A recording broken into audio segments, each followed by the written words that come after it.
بسم اللہ الرحمن الرحیم۔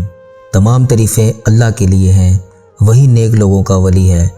میں گواہی دیتا ہوں اللہ کے سوا کوئی بھی معبود برحق نہیں، وہ یکتا ہے، اس کے سوا کوئی شریک نہیں۔ میں یہ بھی گواہی دیتا ہوں کہ ہمارے پیارے نبی حضرت محمد صلی اللہ علیہ وآلہ وسلم اللہ کے بندے اور رسول ہیں۔ یا اللہ ان پر، ان کی آل پر اور تمام صحابہ کرام پر رحمت، سلامتی اور برکت نازل فرما۔ السلام علیکم۔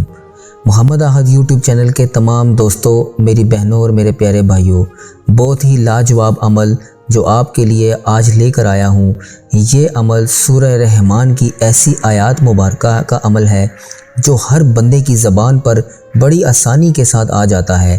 اور یہ آیات فَبِأَيِّ آلَاءِ رَبِّكُمَا تُكَذِّبَانِ، تم اپنے پروردگار کی کون کون سی نعمت کو جھٹلاؤ گے۔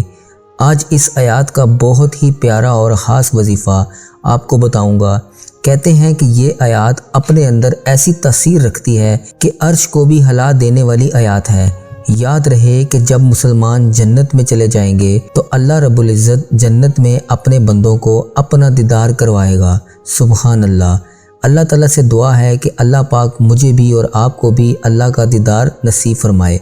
میرے پیارے دوستوں اور میری پیاری بہنوں اور میرے پیارے بھائیوں، جو بھی حاجت ہو، جیسی بھی مراد ہو، جو بھی مقصد ہو، یا پھر کسی پریشانی سے نجات چاہتے ہیں تو آج اس عمل کو ضرور کریں۔ انشاءاللہ ہر حاجت، ہر مراد پوری ہوگی۔ جس پریشانی سے نجات کے لیے یہ وظیفہ کریں گے وہ پریشانی ختم ہو جائے گی۔ بس آپ نے بتائے ہوئے طریقے پر عمل کرنا ہے۔ عمل کا مکمل طریقہ کیا ہے، اس بارے میں جاننے کے لیے مکمل تفصیلات آپ کو دی جائیں گی۔ آپ سے التماس ہے کہ ویڈیو کو آخر تک ضرور دیکھیے گا۔ پیارے بھائیوں، آپ کو اس آیات مبارکہ کا وظیفہ بتاتا ہوں۔ اس وظیفے کو کرنے کے لیے آپ نے پاک صاف ہو کر، صاف ستھرے کپڑے پہن کر، یعنی باوضو ہو کر ایسی جگہ کا انتخاب کرنا ہے جہاں اس وظیفے کو مکمل یکسوئی کے ساتھ آپ کر سکیں۔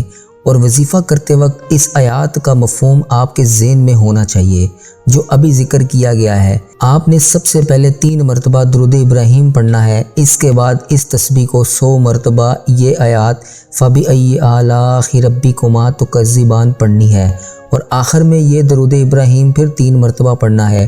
اور جس مقصد، جس حاجت کے لیے بھی آپ دعا کریں گے، آپ کی وہ حاجت ضرور پوری ہوگی۔ اس وظیفے کو کرنے کے بعد آپ نے اللہ پاک سے دعا کرنی ہے۔ اس وظیفے کو آپ نے صبح اور شام کو کرنا ہے۔ فجر کی نماز کے بعد یا عشاء کی نماز کے بعد اس وظیفے کو کرنے کا معمول بنا لیں۔ جتنا یقین کے ساتھ آپ اس وظیفے کو کریں گے، اتنا ہی جلدی آپ کی مراد پوری ہوگی۔ جب تک آپ کی حاجت پوری نہ ہو، اس وظیفے کو جاری رکھیں۔